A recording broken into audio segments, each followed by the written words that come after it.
I want you to understand that this is a fight, that this is a war, and it's not just a war against the cultural left. It's those on our side who falsely claim that they're fighting on your behalf, but are simply saying to you what you want to hear and aren't willing to fight for what you believe in.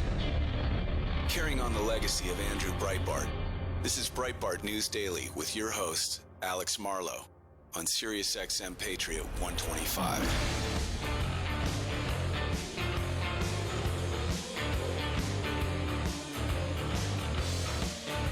Welcome back to Breitbart News Daily. Alexander Marlow here, editor-in-chief of Breitbart.com, and I'm very pleased to welcome back Victor Davis Hanson to the broadcast. His new book, out now, The Dying Citizen, How Progressive Elites, Tribalism, and Globalization Are Destroying the Idea of America. I've been reading it over the last week or two, and it is a very important work, and it's something that I do think that will be a reference for a lot of people about this particular moment, and that makes a lot of sense, because Victor Davis Hanson is perhaps best known as one of our most important historians.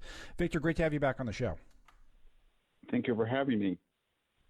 So much to get to, but first let's talk about the most important thing in the book, I think, is reestablishing the concept of citizenship. It is something that is a frequent topic of conversation on Breitbart and on my show and on the website, Breitbart.com, and yet it feels like this has been almost totally pushed out of the national consciousness, the importance of the concept of citizenship.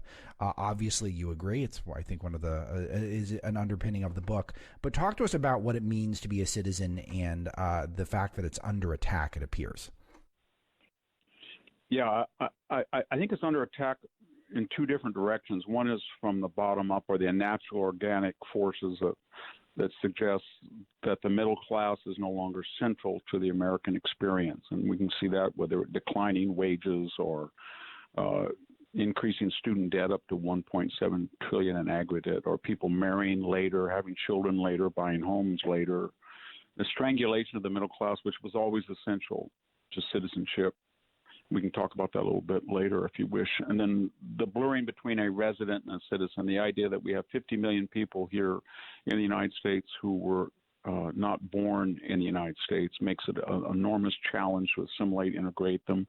27% of Californians were not born in the United States. And just at the time when we needed to emphasize the responsibilities and rights of citizens, we blurred the two. So we're having, in some school board elections, people who are not citizens voting, or they're eligible for all the entitlements that citizens are. And nobody is saying you can't have a country unless there's individual people who are legally here and legally have traditional and customary rights. The same thing is true of a sacred space, that every nation that has survived has had borders that were defensible and clear, and the idea was that they have their own space to inculcate their language, their traditions, their customs that enhance their constitution. Without that, it's just sort of a migratory 5th century AD Rome where people come across the Danube or Rhone and destroy the nation state.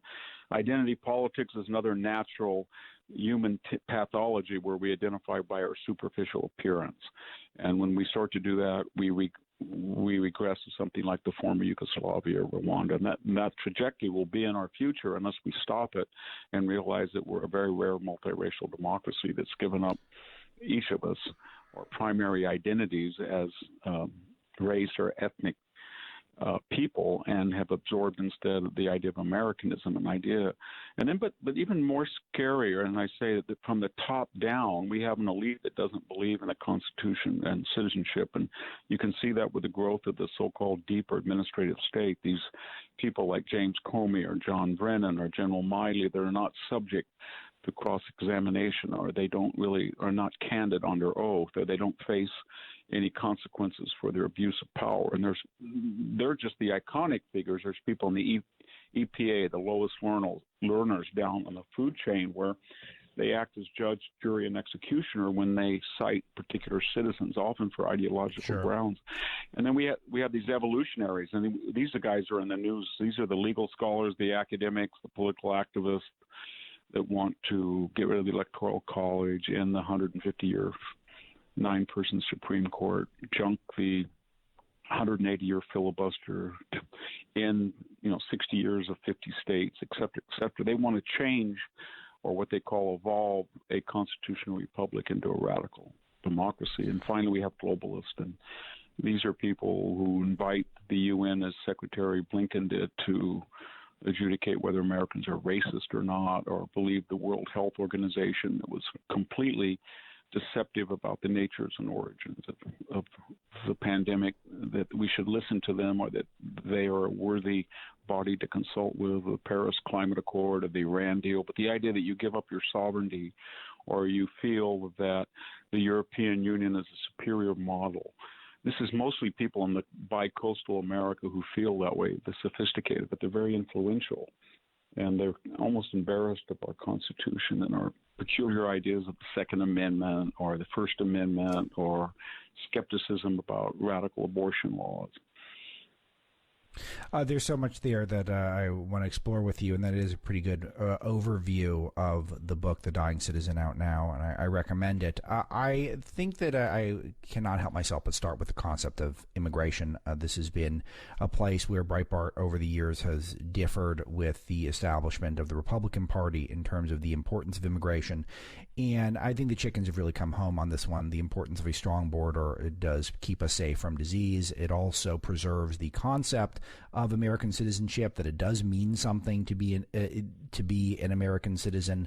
If we have hemispheric open borders, as is the dream of the institutional left, then it means nothing to be American. And not to mention that it is the country is flooded with cheaper workers, which drive down wages of Americans. And I think the right gets it, but is it too late? Is it too late for this concept? Well, it wasn't. What's funny about all this, and I mentioned in the epilogue of the book, is that for all of Trump's controversies and, tweeting and all the things that bothered apparently so many people, we had a period in 2020, in January and February, where there was nobody really coming across the border, and the wall would have been finished by now in the places where people are crossing unhindered. And we did have an idea that we were working in some cases for people who were brought here by infants, and we were working for a way to give them legal residency if they qualified in a measured and legal fashion. So we were making enormous progress. So it just dissipated because all of a sudden Joe Biden and the people around him, or the people who used him, just said, we're not going to build the wall anymore. Stop it right where it is. Tell Mexico they're under no obligation to help us hinder the process of transit from people from Central America. Let's bring back catch and release.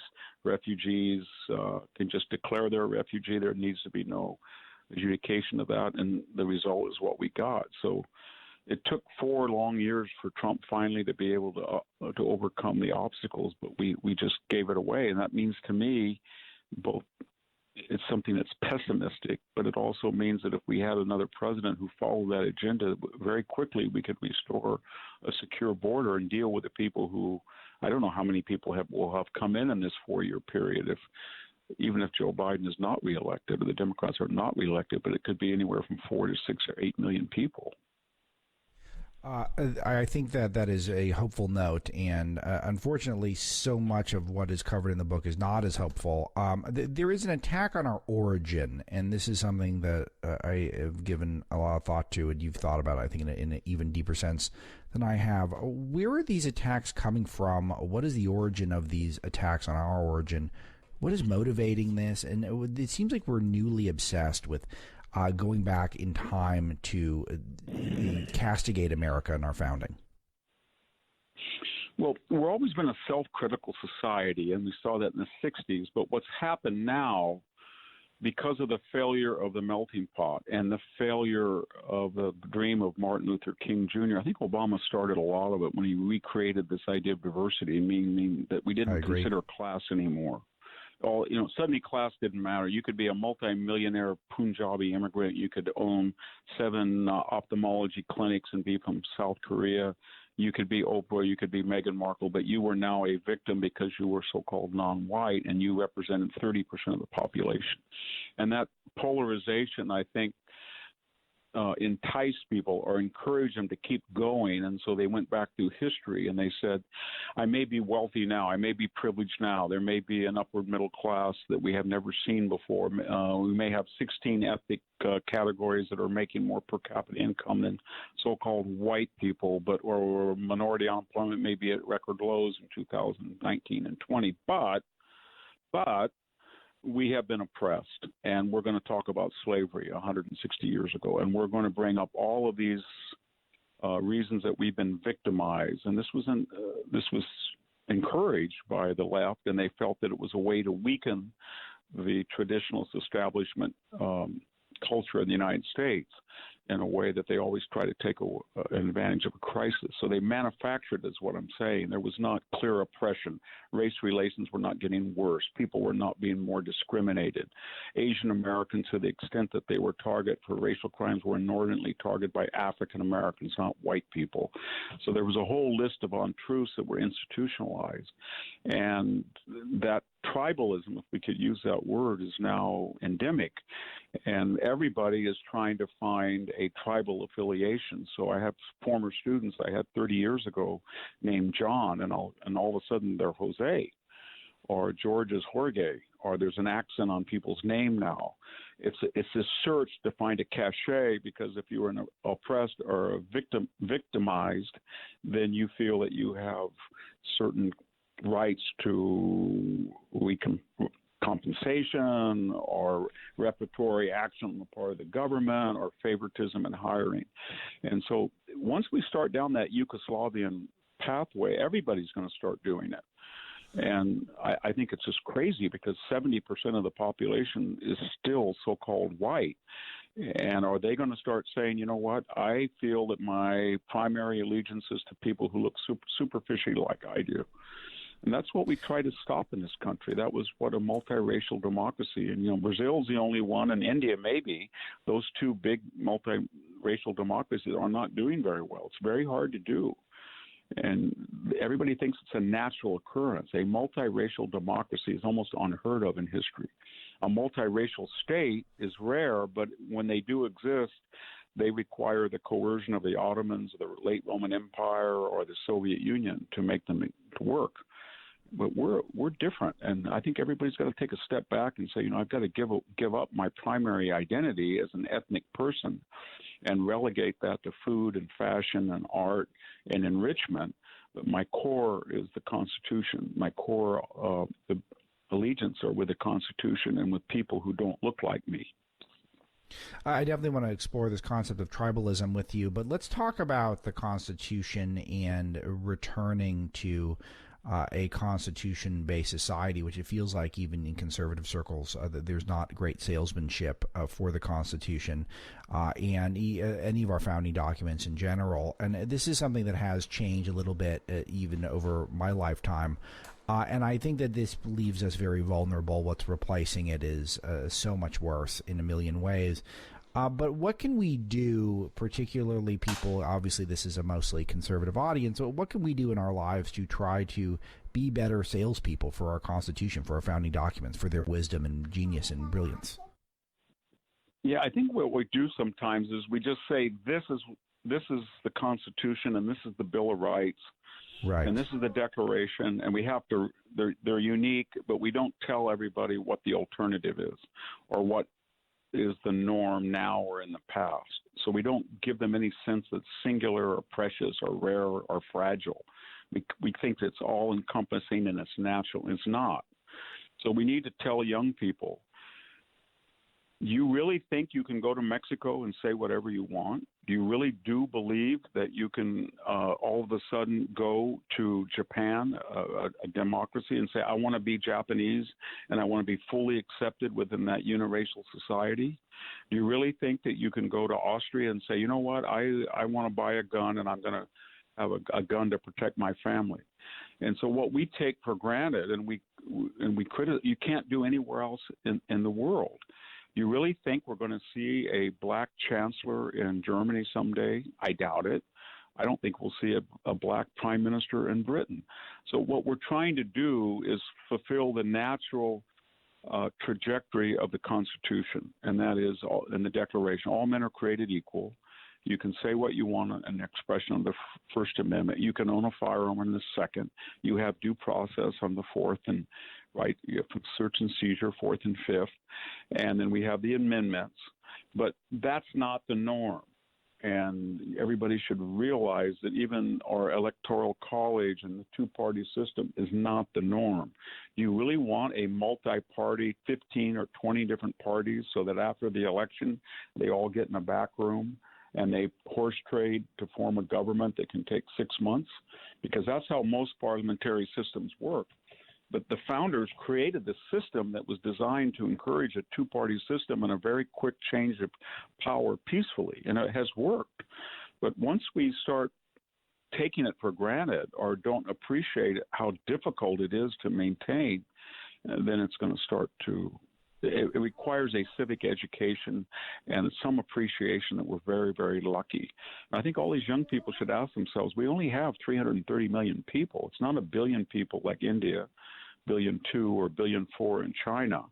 We're not the biggest country in the world. Russia's got more geographical space.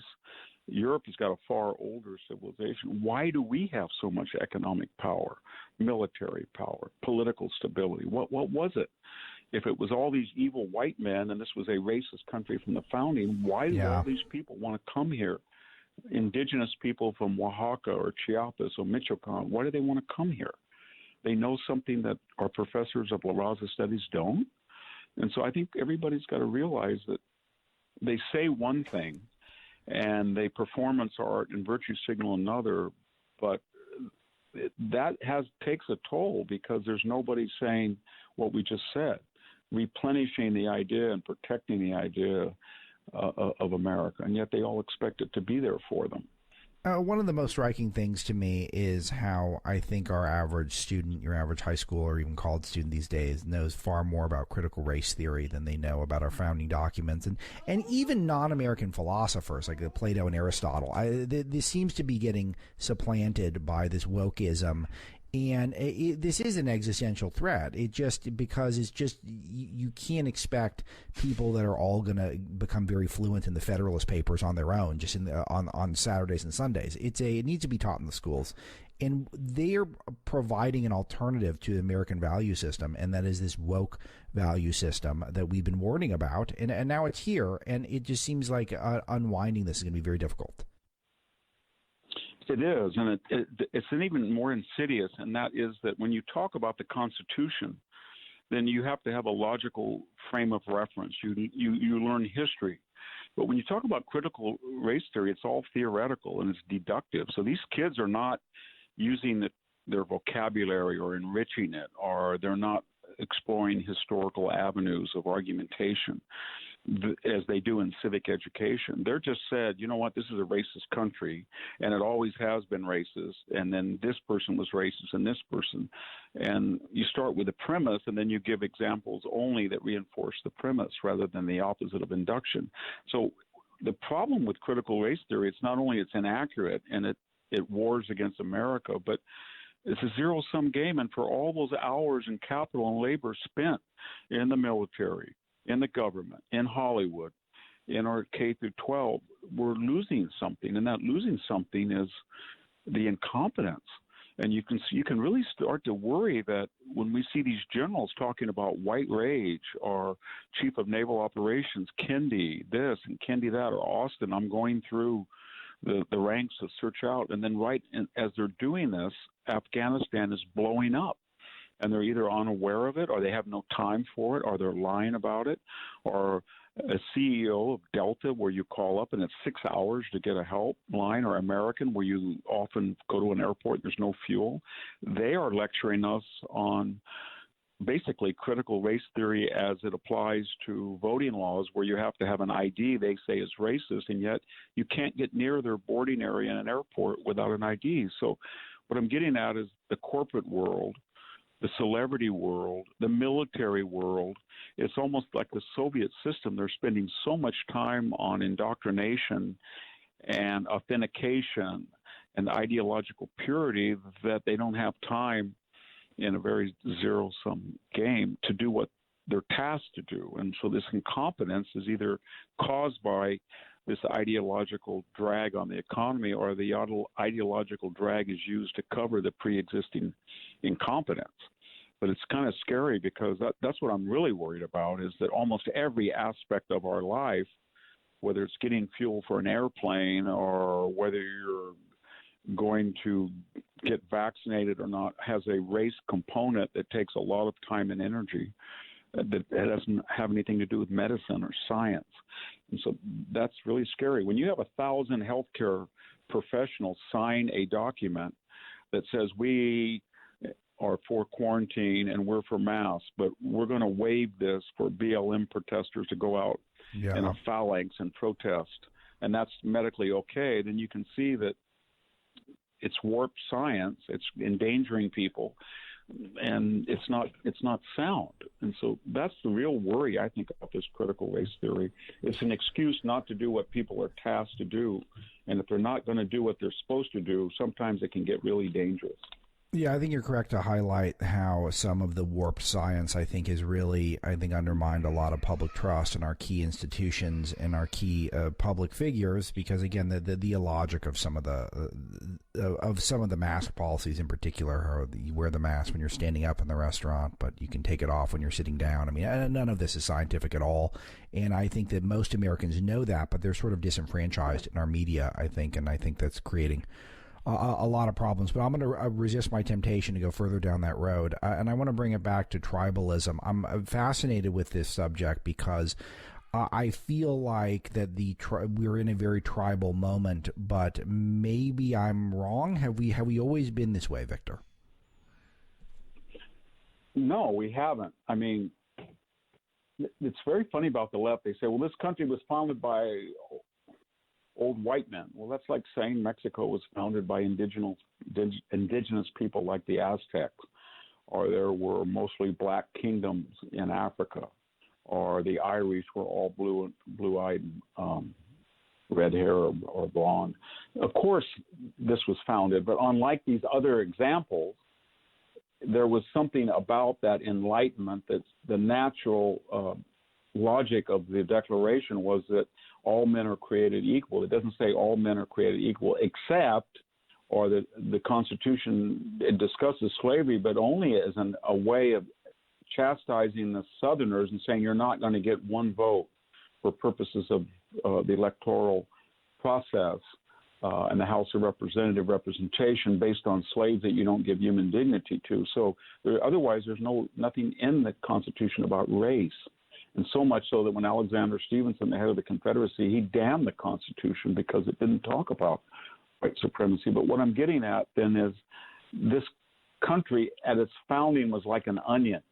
And so there were white people from the British Isles, and then there were white people from continental Europe, and then there were people that were Irish, and then there were people from Eastern Europe, and then there were people from Asia, and there were people from Latin America, there were African Americans. And each time it challenged the system, but the system, because of the Constitution, was self-correcting. And humans, birds of a feather flock together. That's innate as we look at the world about us. So we had a system to self-correct with laws and the courts and changing human behavior. But what happened is we consider now as progress because we're going to have reparations, and reparations are going to be discrimination to fight discrimination, or animal farm racism to fight racism. But that's exactly the opposite of what we've done for 233 years. There's no effort any longer not to look at race. That's what Kendi and these people are saying. Race dominates everything. It's the father of us all. And so if we want to do that, we should just say to him, where does this work? What country in the world that's multiracial, when everybody identifies by their race first, is there not racial violence? I can't think of any. But it seems as though the destruction of American values is a much higher priority than replacing it with anything in particular. It just seems like that's the everything at least points us, that the left is pushing, just points us in the direction of more chaos. I don't think they really have a lot of clarity of where they want to take things. But maybe I'm incorrect on that. Do you see that they have a clear objective in terms of the pattern and where they are putting their focus on the left these days, or do you see it as more just let's just focus on undermining Americans' origin story and values, and we'll go from there?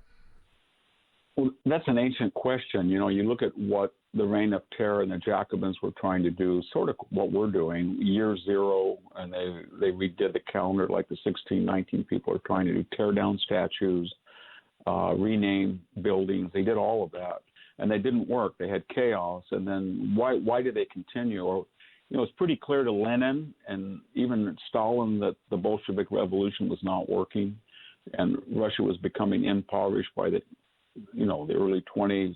And then it became something that even the Bolsheviks, I think, didn't quite think they were going to have to kill 20 million people with the land appropriations and attack on the kulaks and all that.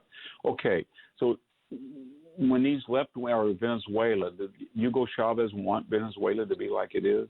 I think they have, or Mao, did he want to kill 70 million people? I think what the left does is they want to they want to let off an IED, an explosion. And then they want to see where it goes. And then in that chaos, they feel that there are certain ideas of new monetary theory, print money or critical race theory or critical legal theory. These are going to operate and create something. But if they don't really care because they feel they're going to be in power. And I say that cynically because when I look at the people who are the architects of this, what do we see? Where's Patrice Cuéllar, the co-founding Marxist of BLM? She's on her fourth house in Topanga Canyon, all-white neighborhood. What's Kendi doing? Kendi's charging. If I was going to be Kendi, I would call you up, Alex, and say, I'll talk to you, but I want $20,000 for this half-hour Zoom. Oh, that's a cut rate. That's a cut rate. That's friends and family pricing at $20,000. Yeah, if I were the Obamas, I would set foot out of my $25 million Martha Vineyard estate, and I would complain how America is so dangerous to my children and they may be attacked by white racists. That's who the leaders of all of this are. Sure. Victor Davis Hanson again is my guest. The Dying Citizen is the new book. It's a must read. Anything Victor writes is important, and I'm very struck by something that the left does very well, which is they take their intellectuals and they make them superstars, and they make them celebrities, and they make them heroes. And we don't really do that as much on the right. Are people banging your doors down, Victor, to try to get you documentaries about you and get you into a million speaking venues? Are they doing the same with Mark Levin? Is there a Mark Levin sold 1 million copies of his book? No. Are they doing a teen version of it? Are they doing a kids version of it? Are they doing a documentary version of it? Because that's what the left does with the Ibram Kendi. They do, and I know a lot of people, I would call them on the center right, and privately, if I talk to them, I'll say, why did you say that? Or why did you do that? And they'll say, well, it's not just that they don't, but they co-opt them. They say, you know what, if they review a book that's really bad and they'll say nice things about it they feel that maybe some crumbs will come their way. And I said, you don't understand, the left has absolute contempt for people who try to triangulate and ask things for them. They're never going to give you what you want, and you shouldn't try. But we have so many people on the right who feel that they will be more accepted or they'll be more liked because the main institutions of cultural, social, and political power in this country, Wall Street, corporations, Hollywood, K through 12 foundations, academia, professional sports, entertainment, they're all left-wing, so that's our culture, and maybe if you can make the necessary adjustments to acculturate yourself to that and modify your views a little bit, there will be some kind of acceptance of you, and that'll end in career opportunities. And I think if you start thinking that way, it's hopeless. You've got to be at war. I hate to say it, but you just have to expect that they're not going to like you, and you have to wear that sort of as a badge of honor. It's exactly what Andrew Breitbart said, and I think we need to internalize it, and you're a great voice to help us do that. Victor, the last one for today, and I want to talk to you about the shrinking middle class and China's influence on America and the deep state and unelected bureaucrats running our country. All of that I want to get to hopefully next time we speak. But let's talk a little bit about the concept of globalism and globalization.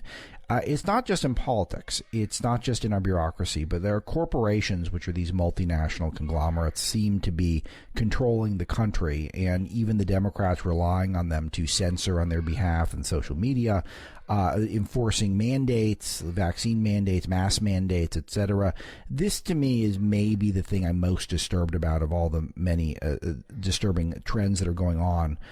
This is a centerpiece of the book as well. Speak to us about this evolution of globalization and globalism and how it does appear as though we're turning over so much of control of our country to globalists who aren't fighting for American values. I think with the onset of international communications around the millennium, satellite dish TV or cell phones or computers or the internet or social media, then we were able to be connected, 7 billion people. And scientifically and technologically and materially, this was a good thing. Westernization is a synonym for globalism. So, people down in the Andes Mountains, they got eyeglasses, and people in Mongolia got penicillin. Okay, that was great. But then as we started in this first 20 years, people started thinking, well, we can also westernize, or we can include into this global community cultural, social, and uniformity. And, of course, there were people at the very top, and we think of the Davos crowd or Klaus Schwab and the Great Reset.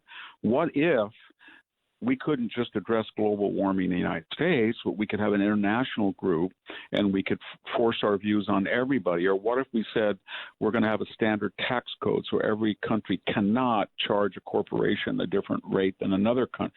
And it was League of Nations, it was Fabian socialism, it was the UN all over again. But this time, it was empowered by all of this technology, and it had a reach that we never assumed. And so there were people, and it's mostly a bi-coastal phenomenon, the people in the West Coast from San Diego to Seattle that look out on the Asian economy, and the people from Boston to Miami that look out on the EU. They were sophisticated, and they kind of confused cause and effect. They said, that red interior didn't do well. They didn't code. They didn't know technology. They were muscular, manufacturing, gas, oil, farming, all the old building blocks. That doesn't matter. They're kind of losers, and they're not connected with the world as we are, and they don't understand that their Second Amendment or their First Amendment or all these crazy ideas about abortion, they're all passe. They don't sync with the world, or they have these crazy ideas about Islam as different than Christianity, or you have to have a border, or you should distrust China. And so that was part of the whole mechanism. The big elephant in the room, though, was you can never have, at this time and space, you can never have globalization because you've got 1.4 billion people ruled by a communist government that's really unchanged from Mao's era. And it's now adopted sort of a capitalist model, state capitalism, and it's an enormous juggernaut. It's got over 1 million people in camps. It harvests organs. It has forced abortions. It's antithetical to every idea of the United States and Western liberalism, and nobody will say a word about it. And so every global initiative has a little footnote at the bottom of the page that says this does not apply to China. And so that's the problem with implementing anything. And then the final thing is we have 190 nations in the world. I think only about half, 92 or something, are what we would call democratic, and that's a very liberal term for what they actually are. We only have about 30 or 40 that are truly constitutional, consensual systems. And so we're in the very minority, and the idea that the minority would go out in the majority and say to the majority, we're going to let you rule us, means Anthony Blinken calls up the UN and says, would you come in and see if we're racist? Or we call up the International Criminal Court and say, we ordered an airstrike on these terrorists. Would you can adjudicate whether that was fair or not. And so that's where we're headed by giving up our sovereignty to these unaccountable representatives from countries that are illiberal, and it's very scary. But it's not new. I mean, Socrates said he was a student, a citizen of the world, and Wendell Willkie, FDR's 1940 appointment, he one government. He was a big globalist, very popular during World War II and after. but it's never worked because people always say, why would you surrender this unique constitutional system up to a majority of countries that operate by the barrel of a gun? Amazing. Victor Davis Hanson, again, the book, The Dying Citizen. Everyone should pick it up now. Let's end on a hopeful note. Give me something that you came across in the book that made you love this country even more. You've always been a great patriot, but I'm sure something crossed your mind that you thought, wow, this is really special about this place, and makes me want to fight harder. One thing I am, because of immigration, and I've been very critical, but there has been elements of the melting pot that have existed despite the efforts to crush them. So I live in a county and a city that's about 90% Mexican American, and yet that second and third generation are talking about issues that the so-called white elite will not talk about in California. They talk about the price of gas, the price of electricity. Do they really want transgendered restrooms? And they're very practical people, and we saw that in the recall with 43% of Mexican Americans voted to recall the governor, and among Mexican American males, it was about half. So I think there's something to the idea that if we get immigration right, people do still come in from god-awful places and say, my God, I didn't come to the country to replicate what I came from. I'm going to fight to make sure it's what attracted me here. And that's been very hopeful. And the people I see every day from my farm where I was born are mostly Mexican-American people, and they become every year more deeply practical and reasonable and conservative. They haven't reached the point where they're going to alter California politics, but I think in 10 years they will. And the people who are really destroying the state are that coastal elite who feel they've evolved beyond worries about food or gas or housing, and they're cosmic now, and they're going to be cosmic justice warriors, but their crazy ideas will never apply to them because they have enough capital to insulate themselves from their own politics and ideology. So that's hopeful, I think. And I think the last 4 years, I said under Trump, even despite Trump's eccentricities and excesses, his agenda was curbing illegal immigration. It was restoring the middle class. It was downplaying tribalism. It was attacking the deep state. It was suspicious of globalization. And it wasn't trying to radically change the Constitution. And that agenda hasn't left. There are people who say, I want Trump to implement it again, or I want somebody else to implement it again. But whoever it is, I want that agenda. And that's hopeful, I think. Victor Davis Hanson, The Dying Citizen. I really appreciate you being here, and we'll speak soon, hopefully. Thank you. I appreciate it. Same here. We'll be right back.